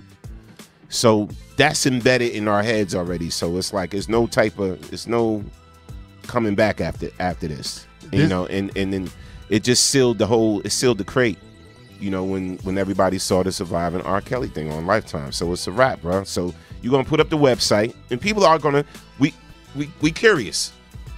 The world is curious. He's gonna put up his website. People are gonna go to the website and see the smear campaign against the victims or whatever. And you know, my whole thing is, how do you justify sexual assault and years of abuse and manipulation and pedophilia? I mean, you can't justify that by attacking the victims. Because by you attacking the victims, you're still a victimizer by doing that. Here's what I want to say. I am hopeful, right? And it feels good that Facebook is acting like, you know, he shot a puppy in a tree, which we know we can't do because instantaneous response, blah, blah, blah, blah, blah. Oh, can't do that. We can't say that. I'm glad that it is becoming fashionable to just shut it down. This is not something that we can debate. And I look at my social media account and I see people attempting to debate me on this particular issue by saying some of the things that they say, like, oh, you gonna act like you ain't talked to a girl in high school when you was in college, and all of this nonsensical malarkey. I'm glad that the tide has turned so that there is no debate. Let me tell you something, partner. You are canceled. You get nuns here, and the people that stand behind you wear a scarlet letter. I'm not mad at it. I'm not open for the debate about it. I'm not with the victim shaming. It's played. I'm glad that it's becoming a trend to say, listen, there's nothing here to discuss. And the fact that people are still discussing it to defend him, I'm with Facebook. No clip, be gone. No, it's a wrap. Regardless whether you see, look, man. Regardless whether you believe some stories or whatever like that, some things, you know what? Some things, because I get producing a television show may be questionable. Some things may be, but there's a few things that we know is not questionable. You married a 15-year-old, and we knew it for a long time. That's so fact. Let's cut it out. Now, moving on. Moving on. Canceled. Good news. Good news. Yeah. Cyntoia. Am I saying her name right? Yes. Cyntoia Brown, a sex trafficking victim jailed for killing her abuser, was granted clemency following a social media campaign. Absolutely. Shout out and salute. She is free. Look at her face. Thank God Almighty. Yes, she is free. Let's read some of the facts. Cyntoia Brown killed a man who hired her as a sex worker when she was 16. She says it was in self-defense. As a minor, she was sentenced to life in prison. After serving 15 years, she was granted clemency Monday following a social media campaign. Cyntoia Brown, a woman who received a life sentence after killing a man who picked her up for sex while she was being sex trafficked at 16 years old, has been granted clemency with a star-studded effort to gain her release from prison. Tennessee Governor Bill Haslam granted a full commutation to Brown on Monday, making her eligible for release on August 7, at which point she will face 10-year parole period. The act instantly cut out the 39 years, the time left before she could potential parole between Brown and her potential freedom. But the moment of catharsis was a long time coming. No doubt. No doubt. All right. Okay. There's a documentary about her. I don't even know. Okay. And I was trying to find it yesterday, but yeah, I was just doing some research on her too, whatever. So I didn't know she suffers with something. They did like a brain or some type of scan or whatever on her, and I'm like, okay, they doing it. They could tell all that, whatever. But they said like her age. I forgot what it's called. Where if you're 20 years old, you think like a 15-year-old. Okay. Or if you're 15-year-old, you think like a 9-year-old or whatever. So whatever that's called, I don't know what it's called, and don't quote me on that. But they say she suffers from that. Okay. She has some type of. So I have never understood this story, and I'm glad that the sister will be set free. I will never understand how a child who was in the sex trafficking trade, she was a child. That's deplorable as it comes. And the fact that she took the life of someone abusing her, why she was punished for that, why she was treated like an adult, I already know why. But for those of you that listen to the show, you already know my perspective on this. And now you're telling me that the child could have been impaired in some way, meaning having some form of mental illness. I don't know. So a child being victimized and a impaired child, a child that psychologically may have some problems, which makes it even more difficult for understanding what's going on. I never understood why she was victimized and as a sex slave and then punished a second time. It doesn't make any sense. Yeah, that's just like you hear about girls, young girls escaping their captors and everything like that, and they had to fight back, whatever. Maybe they shot them, stabbed them, or whatever they had to do to get away. I thought that was like self-defense. I know that's self-defense. There ain't no thought. I mean, that's what I thought. That's what I thought it was. But anyway, I'm glad she's being freed. I'm glad she's being released. Wish she didn't have to wait till August for it to happen and everything. But this is a good story. I'm quite sure it's gonna be a Lifetime movie about it. Oh boy, here we go. No, it's gonna be Lifetime going to jump on it quick.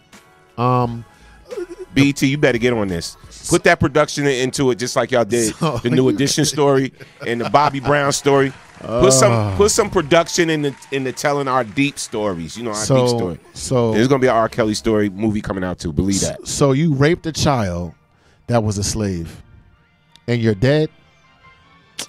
I, for one, have never been sad when the chickens come home to roost.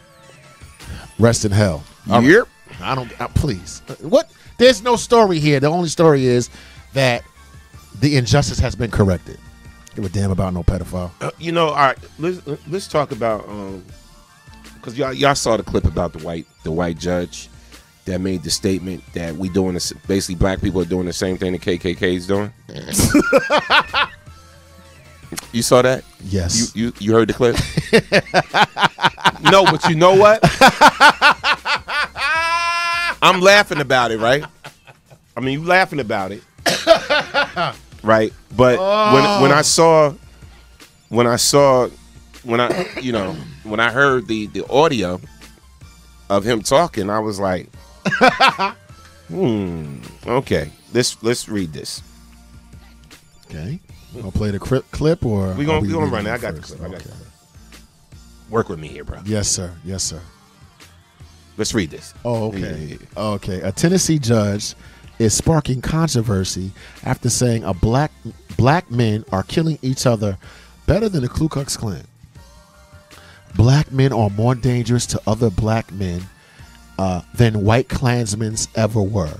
Montgomery County Judge Wayne Shelton told a man accused of murder this week. I grew up in a time where people wore white robes and they shot at black people, Sheldon said. And now you see a young black man wearing black hoodies shooting at black men and doing much more effective job than the Klan ever thought about doing. Okay, I'm going to run the clip with the audio. Oh. Tired of seeing black men shooting at each other in this community, in this nation. I don't understand it. I grew up in a time when people wore white robes and they shot at black people. And now we see young black men wearing black hoodies shooting at black men and doing a much more effective job than the Klan ever thought about doing. I'm sick of it. Of course, the only thing I can do is shout it from here. No one seems to listen. I'm tired of seeing young black men shooting at each other in this community, in this nation. Any truth in that? Go ahead. Any truth in that? In 2018, okay, the black on black argument has been rendered null and void. I say again, the black on black crime argument is nonsensical because A, you never talk about white on white violence. If you are the victim of violence, these are statistical facts. If you're the victim of violence, you're going to be the victim of violence because of the proximity of the people that you're around. To wit, white people kill white people, black people kill black people, white people commit crimes against white people, black people commit crimes against white people. It's a statistical fact. Now, this misnomer has been used by law enforcement, racist, ill-advised and ill-informed other black people to justify brutality. Now, here's where I agree with you, sir. I, too, am tired of black people killing black people. There we agree.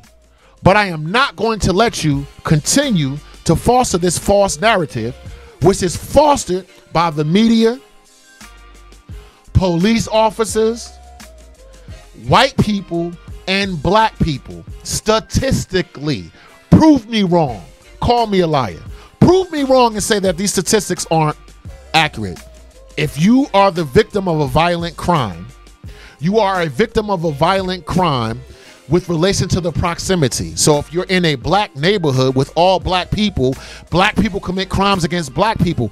But isn't it interesting that when white people commit crime against white people, it's not termed white on white crime? Miss me with that. You insult me.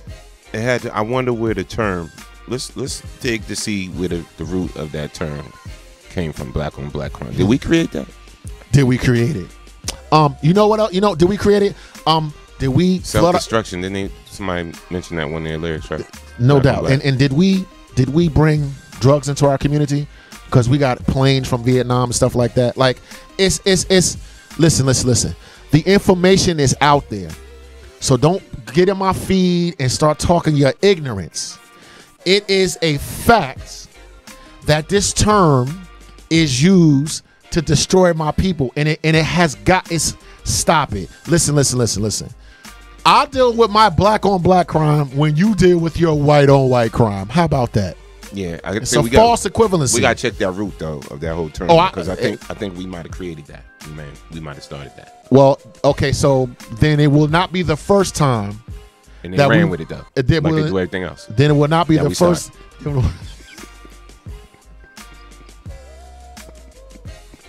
I love you. I'm done. Okay. All right. Clown. I'm just saying. Bro. See how you just shut me up? Yes, sir. Nah, I'm just. hey, look. One thing he right about though, we do gotta stop killing each other. Absolutely. I get all that with the proximity and all of that. I get all that, bro. But we got, he had some of his points weren't too like, I can't say all his points were wrong. I'm not saying everything he said was wrong. Yeah. I'm saying I'm trying to kill the term. That's all I'm trying to do. Because why doesn't anyone say white on white crime? Why? And Tracy, unfortunately, it's what the judge sees in his court. The criminal justice system is flawed and needs to be fixed. That's what the judge sees in his proximity.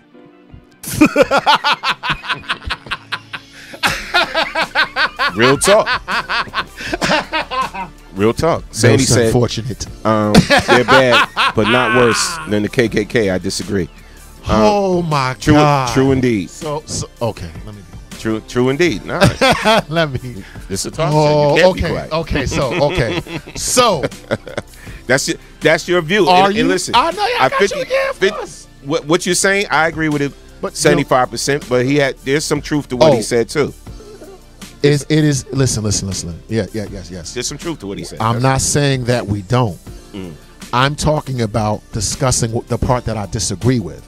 If anyone listens to this show and listens to me and you, we bang on the quote-unquote black-on-black crime all the time. But to equate individual crimes with institutional crimes is stupid. I don't know what to tell you. I don't know what else to tell you. Stop. It's soccer. Shout out to everybody on checking. Kenny Johnson. Oh, she back. She's talking about R. Kelly. R. Kelly should do a one-on-one interview about everything with the right person to interview him. Okay. No doubt. So, okay. So you want Oprah to, because Oprah is the only person that's the right person. Oprah, okay. Yeah, Oprah or Ileana. Ellen. Oh. Yeah. Ain't nobody gonna touch that. Yeah, I don't know. It's gonna be somebody gonna touch it. Somebody. I don't think Oprah is though. You know, I don't think Ellen is. It's coming. Look for it. What his I'm a victim tour, his I'm sorry tour, his I need the bag because nobody wants to come to my concerts anymore. Yeah, is that what you're saying? Okay. Yeah. Next story. Okay. White woman caught lying and arrested for saying black men raped her. A South Carolina racist has been arrested after beating her own ass and saying that a black man raped her, causing a frenzy in town. Police started the hunt for the imaginary black male rapist, but when they reviewed store footage just to find out she was a liar and a racist the whole time. Okay. Wow. I didn't know there was white women out there lying and saying that black men rape her. Raped them. Here's the clip. You are a clown today. The woman, they say, made up a story of scary events that happened at a local Walmart. Now police say never happened. Here's the woman. She's 26-year-old Kristen Rhymes, and police say just after Thanksgiving, Rhymes told police that she was in the parking lot of the Walmart on Harbison when a man forced her out of her vehicle and tried to pull down her pants. They say she then posted all about the incident on social media, and it caused a lot of public concern and worry. Investigators say, though, they determined it didn't happen and Rhymes was not at Walmart on that night. Police arrested a woman, they say, made up a story of scary events that happened at a local Walmart. Now police say. All right, so nothing new. It's been going on since Emmett Till. Nothing new under the sun. God bless the spirit of Emmett Till. Next. Nothing new. Yo, you all one today. You all one today, bro. Jeez, it don't stop. It don't. It can't stop, won't stop. It don't freaking stop. Oh, so the young lady that beat up the dude at McDonald's. Yes. The Caucasian man that tried to accost her and attack her and everything like that. Yes. She's suing McDonald's. Good. She's suing McDonald's or whatever. Win $1 million. Just so here's the clip. Let's talk about this. Yeah, but I'm glad that racist white lady. Yeah. She getting what she deserved, bro. Dig it. Thank God. She deserved. Next clip. Justice be yours. Yeah, like, why are you grabbing me? I just didn't understand, like, what was his intention? Even though we were having a verbal conversation, I don't think it was that for him to grab me. Yasmin James speaking about the incident for the first time since it happened New Year's Eve. She says Taylor was mad there were no straws on the counter, and after being attacked, James had to dial 911 herself because she said management didn't know what to do next. Basically, what's the procedure to the team? It's none. It's why she's now working closely with her new attorneys to hold McDonald's accountable, saying they need to do a better job training their employees for situations like this. Yasmin hasn't been fired. They say McDonald's has welcomed her back. She doesn't feel safe. It's like scary. Like anybody can do something to me. Like I work so close with the customers. Now that everyone knows, and people don't agree with this, they couldn't do anything. Like I'm scared. Like, why are you grabbing me? I just didn't understand. Like, what was his intention? Even though we were having. Here's my thing with that. I would sue too. Even though people will be like, well, I wasn't on McDonald's or whatever. But check this out. She called 911. This is the problem.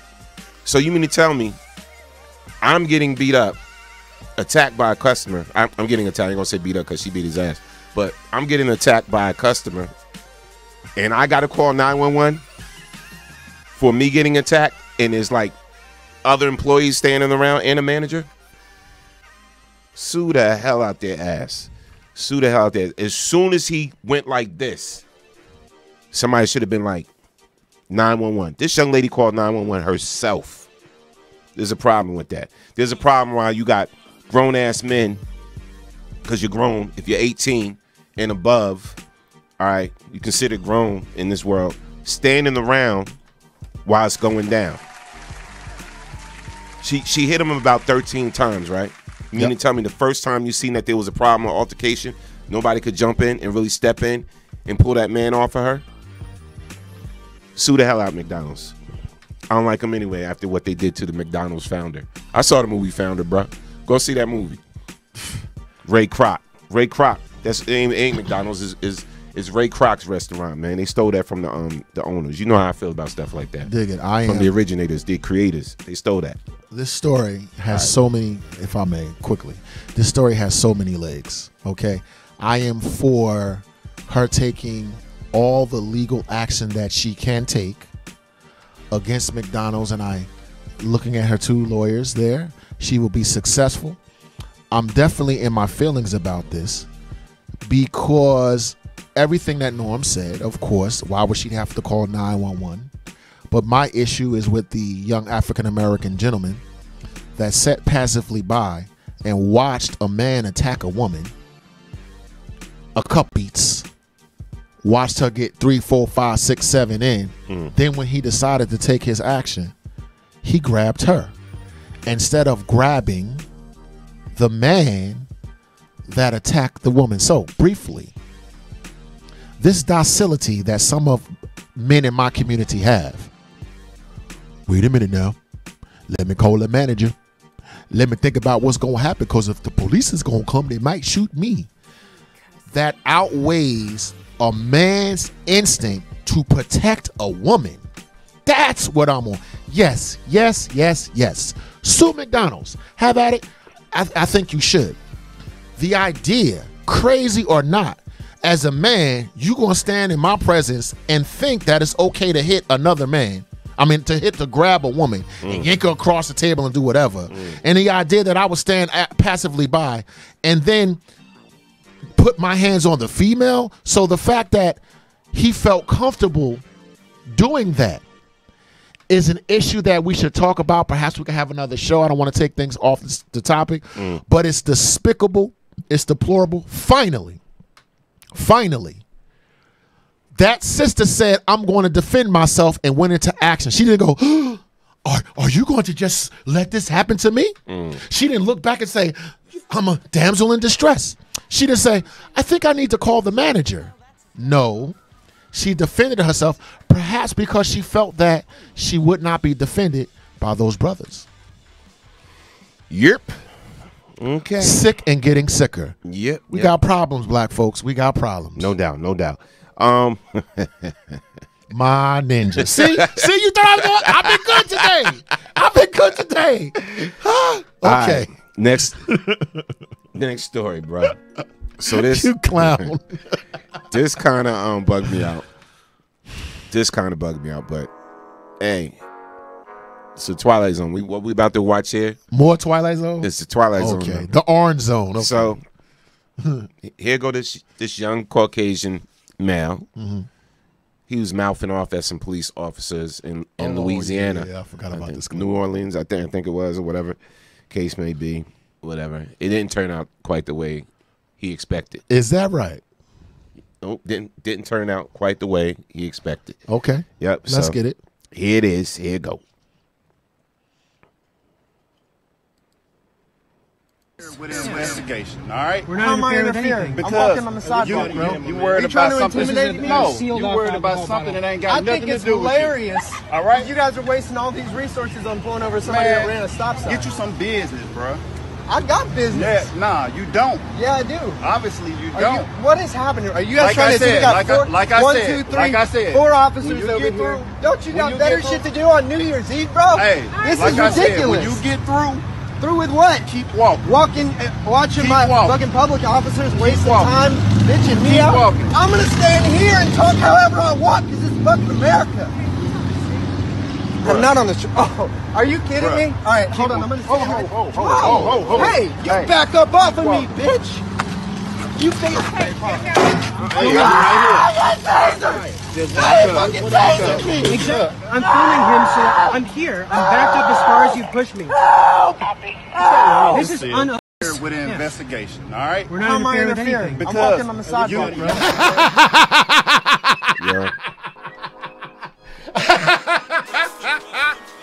He should have complied. No. You really laughing at that? Yo, they dead wrong for doing that, man. Bruh, that's unnecessary roughness. That's police brutality. I am shocked. No, really. I am shocked and appalled that you find any humor in that, sir. They tased me. Oh, I did push that cop. But I'm just saying, that was Twilight Zone to me. I was shocked what I saw. Law enforcement brothers and sisters, he should have complied. Yo. Okay. Did he live? Protected by Viper. Stand back. Anyway, he's alive. He's alive and well. He's alive and well. That's all that matters.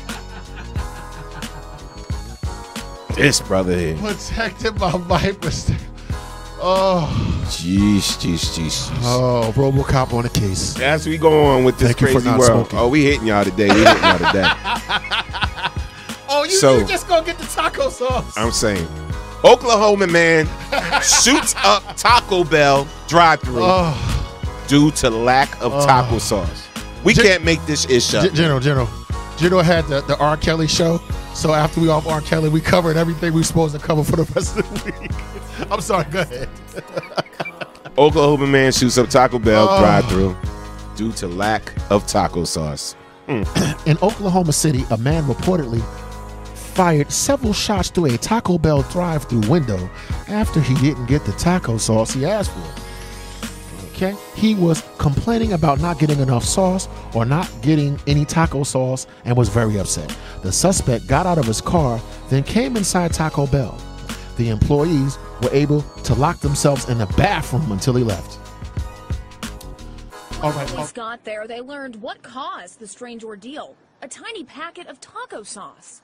A man was apparently complaining about not getting enough sauce or not getting any taco sauce and was very upset.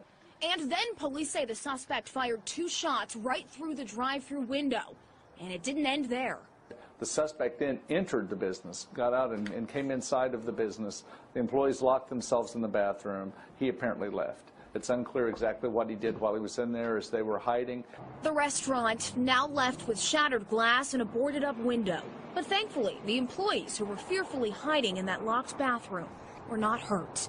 Anytime you've got people inside of a business and some person decides for whatever reason to fire bullets into that business, it makes for a very dangerous situation, and we're extremely fortunate that nobody was hurt.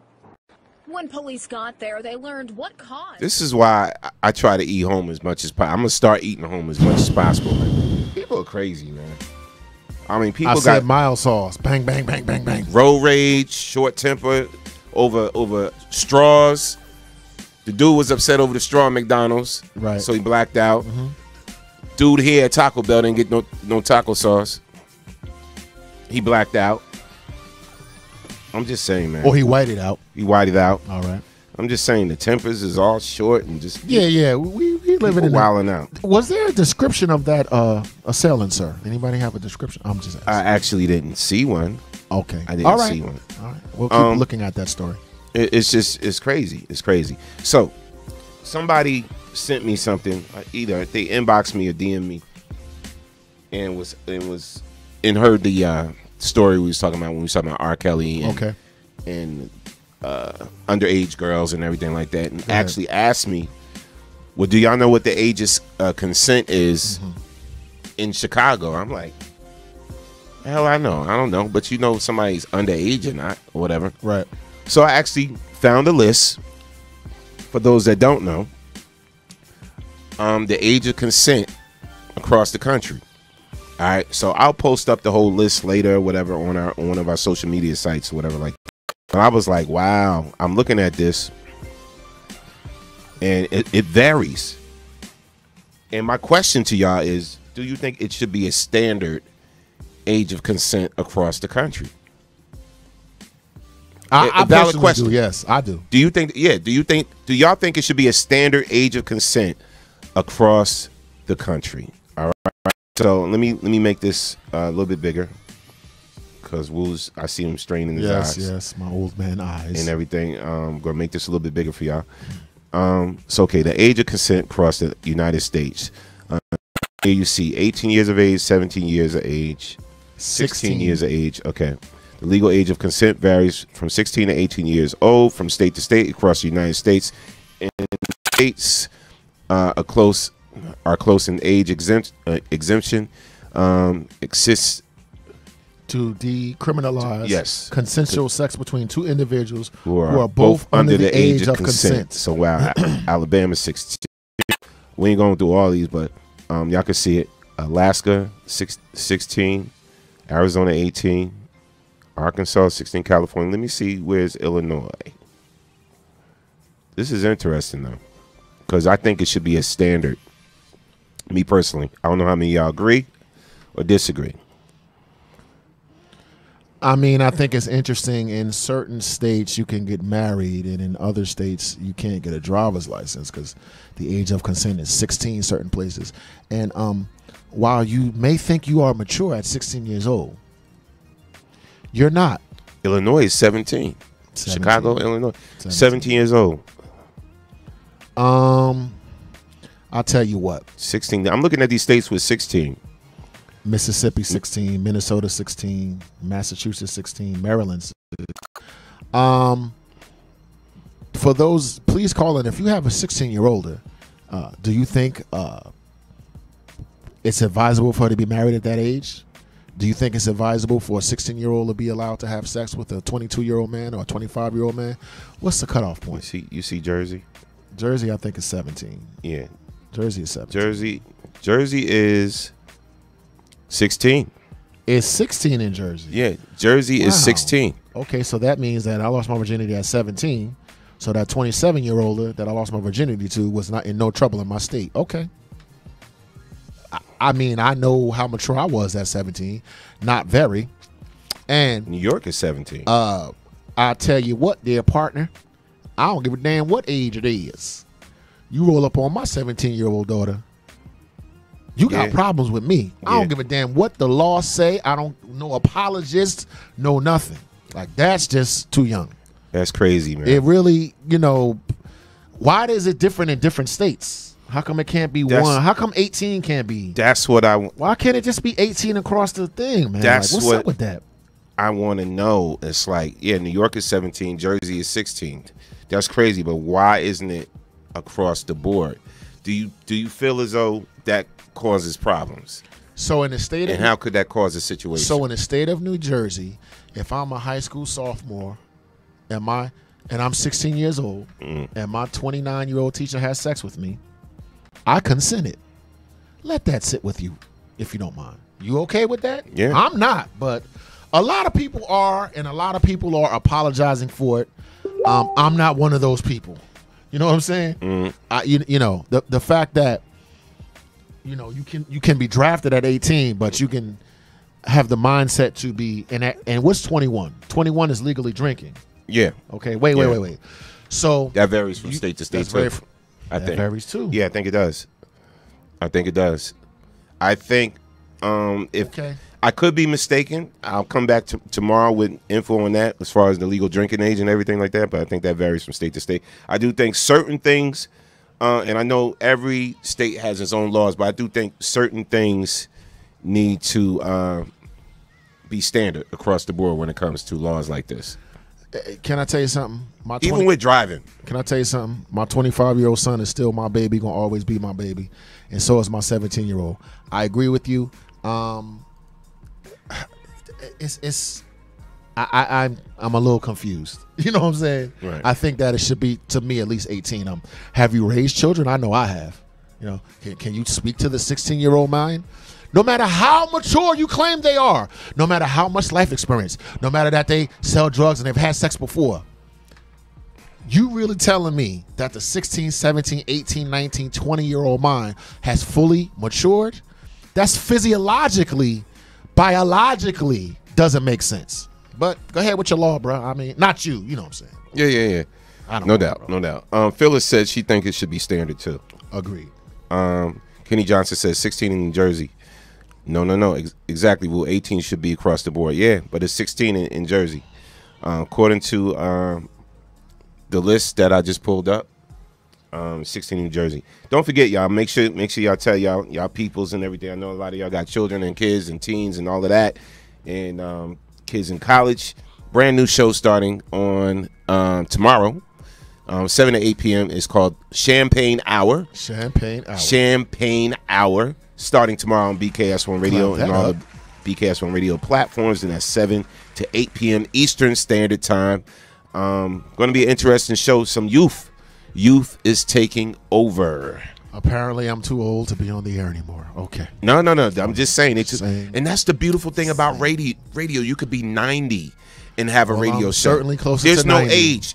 People don't care. See, the I am to stereotypes my that we show. have to face in Hollywood, where it's like, you turn 30, now you're too old for this, or the music industry, you turn 30 years old, you're too old, whatever, for music and this and that. Like those stereotypes don't apply to radio.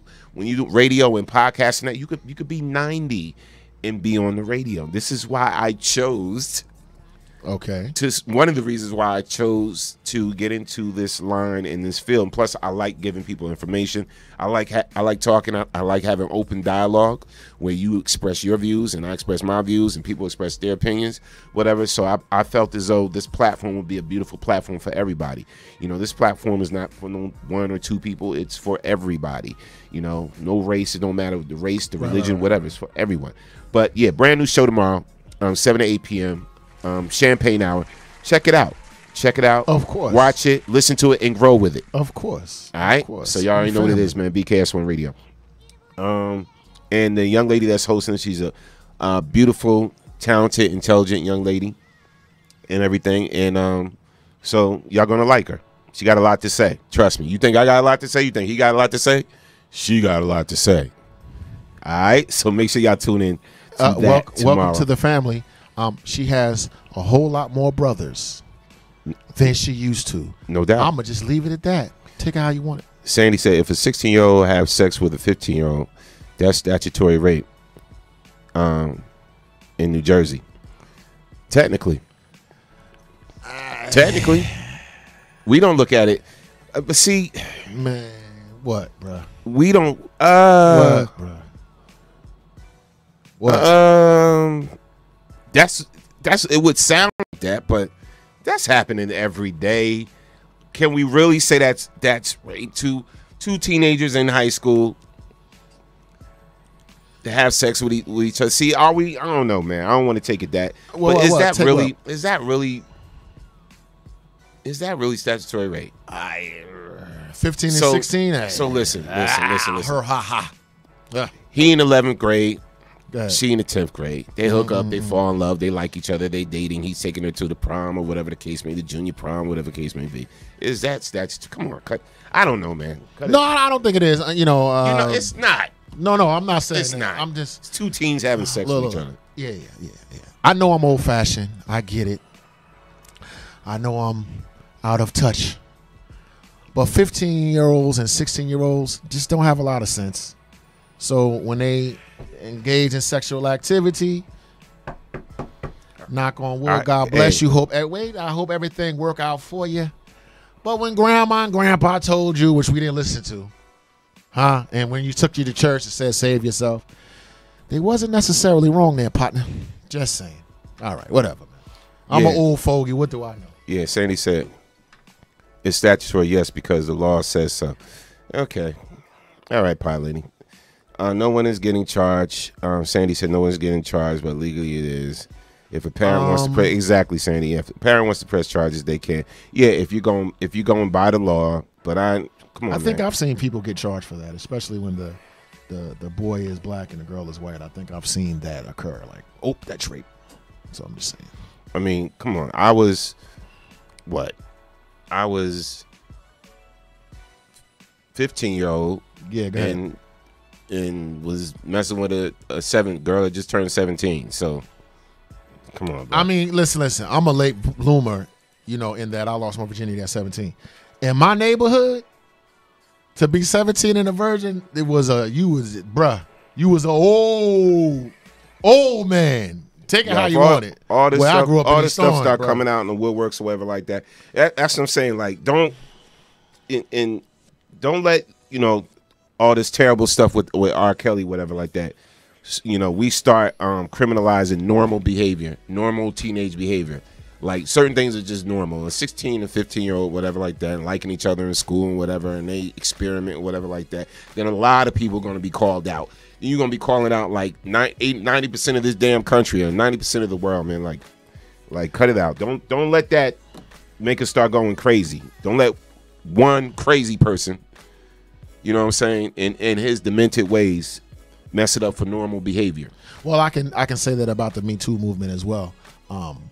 Monsters and creeps should be punished, but healthy expressions of sexuality from a man to a woman ain't a crime yet. But it looked like they're trying to make it that way. I agree with Alicia. Alicia Mitchell said, "Hey, Alicia," she said, again, case by case, because we all been teens. I'm just saying it happens in reference to 15, 16-year-olds. Yeah, absolutely, man. I mean, come on. But I just don't need another thing for me to get hit over the head with. That's all I'm saying. Right. You know what I mean? Right. Exactly. Yeah. Yeah. Grandma and Grandpa tried to put it down the best way they could to me. I'll tell you that. Yeah. No doubt. And last but not least, I love this story, and I think you sent this to me yesterday. Tell me about the senator, the Muslim senator. Is it the Muslim senator or a congresswoman or what? She's a senator, I think, and she took her. What do you call it when you put your hand on a Bible? Right. She put her hand on a Quran. She's Palestinian, and she said that we're going to impeach the. Referring to Donald Trump. Let me run the clip. Do I got the clip? Let's go to the video. I hope you do. Let me see. Newly elected Congresswoman Rashida Tlaib was sworn in yesterday, placing her hand on Thomas Jefferson's Quran that dates back to 1734 to take her oath of office. She is one of 2 Muslim American women to be elected to Congress this year, the first 2 ever, and they both ran on no corporate PAC money. And if that wasn't enough to make the MAGA crowd go insane in the membrane, listen to what she said to a crowd of supporters last night. And when your son looks at you and says, "Mama, look, you won," bullies don't win. And I said, baby, they don't. Because we're going to go in there, we're going to impeach the motherfucker. Cue the conservative freakout. Fox News' headline about the topic contained in all caps graphic language, which seems like an overreaction, but okay. Ronna McDaniel, Mitt Romney's niece and the Republican Party chairwoman, tweeted, "Expletive-filled rants about our president tell you all you need to know about the priorities of the Democrats in Congress." Huh, that's interesting, Ronna. Did you say expletive-filled rants? We're gonna knock the out of ISIS. They're ripping the out of the sea. You can tell them to go themselves. Listen, you motherfuckers, we're going to tax you 25%. You promised not to use profanity anymore. Did I hear that? You know, I've always done it just as a way of emphasis and had fun doing it. Not to even mention the infamous grab 'em comment. Trump has been profaning. Man, they better not even come after her for what she said. Everything the president has said out his mouth, and she said, yeah, we're going to impeach the mother. So good for you. Let me clap that up. Where's the clap? So grab him by the P word. His wife alleges that he raped her. This is the president of the United States, by the way. Several charges aligned against this man for sexual impropriety.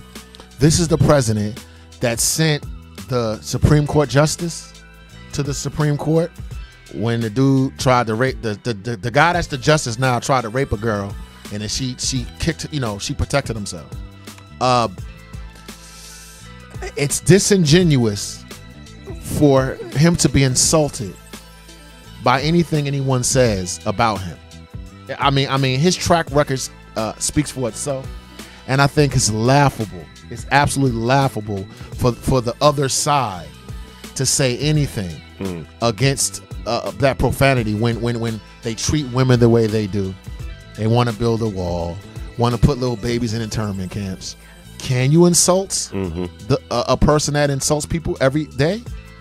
Not really. Not in my book. Not in my book. I don't got a problem with it at all. I applaud her.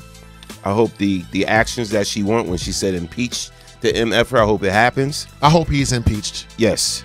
Definitely. Absolutely, man. It's been an incredible show. You was on one today, bruh. You was clapping back today, boy. Shout out to our guest, Missouri, of Black Excellence.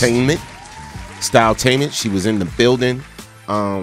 Just excellent speaking with her and talking to her, wishing her the best with all her endeavors and whatever she sets out to do. Make sure y'all go follow her at styletament.com. Get to see more of what she does and more of her products and what she's about, and the merchandise, and hire her if you need her services, whatever. Again, that's Missouri of Styletament. We want to thank you for coming on the Man Cave morning / afternoon show. It's morning we somewhere. will be back tomorrow, and don't forget also tomorrow 7 to 8 p.m. brand new show, Champagne Hour, here on BKS1 Radio Network. Going to be on and popping, you know. As the youth say, as the kids say, it's going to be lit. It's going to be lit. It's going to be lit. My sciatica is bothering me. Yes. My arthritis also, is bothering don't forget, man, listen. Our Aquarian birthday bash is going down February 10th. At the Zulu Bar. It's going to be an epic day party, February 10th. That's a Sunday, 4 to 9 p.m. at the Zulu Bar, West Orange, New Jersey. It's also our official Who Owns the Mic talent showcase that we do all the time. It's going to be grown and sexy. I'll be on the ones and twos, and some other great DJs. Shout out to Okie E and some other DJs will be rocking on the ones and twos. It's going to be an awesome epic night. You know how we do it, BKS. If you missed the holiday party, here's your chance to make up for it. February 10th, put it down in your calendar, at the Zulu Bar, 437 Main Street, West Orange, New Jersey. It's the official Aquarian Bash, and it's my birthday. It's my birthday. It's your birthday, so we're celebrating my birthday. Shout out to Viola Sykes. She's an Aquarian as well. Shout out to Natalie Walker of the Pinup Girls. She's an Aquarian as well. Shout out to my man Johnny Mack, an Aquarian as well. There's going to be a lot of Aquarians in the building. My dude Sean Hoggs of the Let's Talk About It show on BKS1 Radio. It's his birthday too. He'll be celebrating his birthday there as well. This is February 10th, 4 to 9 p.m. Day party. Epic, Zulu Bar, West Orange, New Jersey. Come on out and have some fun with us. We're going to act up that night the grown and sexy adult way. All right, that's how we do it. That's the only way we know how to do it. All right, so keep it locked. BKS1 Radio, the official Man Cave morning / afternoon show, will be back tomorrow morning. Yo, General, you better tell young Thundercat she over there eating some Doritos with French fries the other day.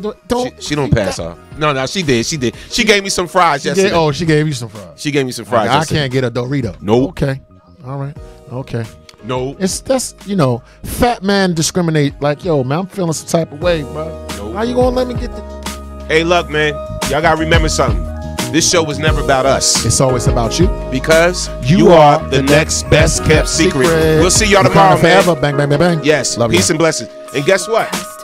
Whether you like it or not, we love y'all. Yes, we do. It's nothing you can do about it. Nothing y'all could do about it, man. We love y'all. Peace and blessings. Was that professional, General? Yeah. Always. In my book. Peace. Love y'all, crazy people. Professionalism, fam.